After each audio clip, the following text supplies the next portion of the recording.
বাইরে থেকে যখন দেখবেন তখন মনে হবে এই ব্যাটারের মধ্যে একটা ব্যাপার আছে। লাল বলের ক্রিকেটটা যে মেজাজে খেলা উচিত, চট্টগ্রামের সাদিকুর রহমান সাদি অনেকটা সেই মেজাজেই খেলেন। ঝুঁকিপূর্ণ কোনো শট না, বল নিচে নিচে খেলার যেই ব্যাপারটা আর গ্যাপ খুঁজে নেয়া, সাদি পারেন বেশ ভালোভাবেই। সবচেয়ে বড় কথা, বলের ওপর তার চোখ থাকে শেষ অব্দি। অনেকটা সে কারণেই হয়তো মিডিলিংটাও করেন অন্য অনেকের চাইতে ভালো। চট্টগ্রামে রাজশাহীর বিপক্ষে প্রথম ইনিংসে করেছেন 57 বলে 54, দ্বিতীয় ইনিংসে 46 বলে অপরাজিত 47 রান করে দলকে জিতিয়েছেন। যখন ব্যাটিং করছিলেন মাঠের বাইরে স্থানীয় কয়েকজন বলছিল ছবির মতো ব্যাটিং, দেখলে দেখে থাকতেই মন চায়। টেস্টে সাদিকুর রহমানের ব্যাটিং চোখে দেখার জন্যও বেশ প্রশান্তির। আসলে ওভাবে মানুষ বলে মাঝে মাঝে, কিন্তু ওটাকে খুব বেশি মানে ভালো লাগে। কেউ যদি ভালো খেলি বলে সেটা তো অবশ্যই খুব ভালো লাগে, কিন্তু ওইদিকে ফোকাস না করে সবসময় চেষ্টা করি নিজে যেভাবে খেলাটাকে ছোটোকাল থেকে গ্রো করছি, শিখতেছি, এভরিডে শেখার সময় ওইভাবেই খেলার চেষ্টা করি। মানে মাঠে গেলে তো আর এত কিছু মাথায় থাকে না, ওইভাবেই খেলার চেষ্টা করি। তবে এটা খুব ভালো লাগে, কেউ যদি বলে যে আপনার ব্যাটিং দেখতে সুন্দর, খুবই ভালো লাগে, এটা ভালো ফিলিংস। নর্মালি ফার্স্ট ক্লাস ক্রিকেটটা মানে কোন মানসিকতা, কোন চিন্তা ভাবনা নিয়ে খেলেন আসলে? ফার্স্ট ক্লাস ক্রিকেটটা ডেফিনেটলি বাংলাদেশের সর্বোচ্চ সম্মানের একটা খেলা। তো এই খেলাটার প্রতি সারা বছর আমরা ফুল ডেডিকেশন বলেন যাই করি, এই first class cricket, Dhaka premier league, এগুলোকে মাথা চিন্তা করেই করি। তো নিজের জায়গায় অনেস্ট থাকার চেষ্টা করি, সারা বছর কষ্ট করার চেষ্টা করি, এবং এই খেলাটার যে একটা সম্মান মানে পুরো ওয়ার্ল্ড ওয়াইড, সেই জিনিস আমাদের মাথায় থাকে এবং আমরা ওইভাবেই নিজেকে প্রিপারেশন করার চেষ্টা করি, প্রিপেয়ার করার চেষ্টা করি। এবং যখন ভালো খেলতে পারি তখন ভালো লাগে। সবসময় তো আর ভালো যায় না, তবে ইনশাল্লাহ চেষ্টা থাকবে যেন কন্টিনিউয়াসলি ভালো খেলতে পারি।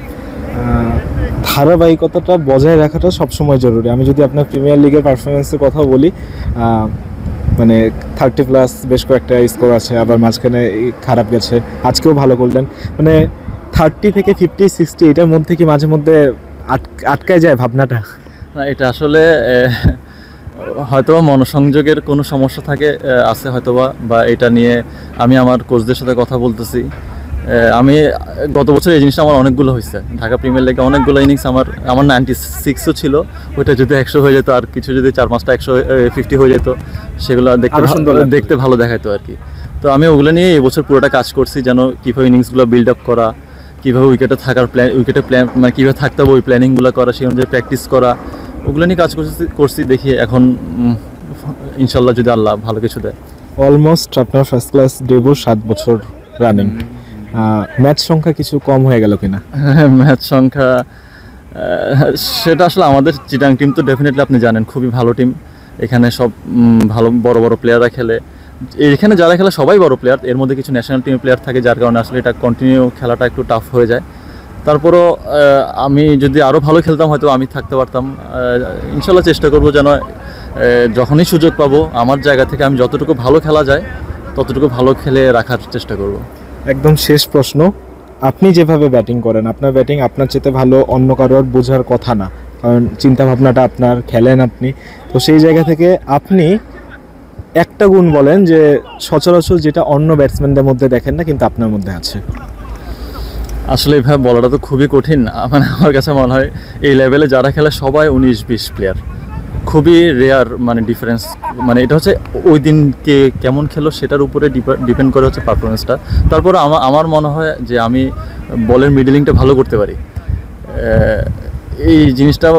আর এটাই, বলের মিডলিংটা ভালো করতে পারি, এই জিনিসটাই মনে হয় আমার ভালো। সামনে যখন মাহমুদুল হাসান জয় ওরা এসে যাবে, টপ অর্ডারের বেশ কয়েকটা ব্যাটসম্যান, তখন হয়তো আবার আপনাকে সাইড বেঞ্চে বসে থাকতে হবে, হতেই পারে। বাট এই চিন্তা ভাবনাটা কখনো কাজ করে কিনা যে আমি এমন পারফর্ম করব যে আমাকে বসায় রাখাটা যাতে খুব কঠিন হয়ে যায়? ডেফিনেটলি। আর ওগুলো নিয়ে আসলে এখন আর চিন্তা করি না, এখন হচ্ছে চিন্তা করি যে যখনই সুযোগ পাবো, ভালো আপনি যেটা বললেন আর কি, যখনই সুযোগ পাবো এমন কিছু করতে হবে যেন আমাকে কেউ দল থেকে 11 থেকে বাইরে রাখতে চিন্তা করে, সেভাবে পারফর্ম করার চেষ্টা করবো। আল্লাহ যদি সহায় হয় অবশ্যই ইনশাল্লাহ ভালো কিছুই হবে। চট্টগ্রাম থেকে উৎস মাহমুদ, বিডি ক্রিক টাইম।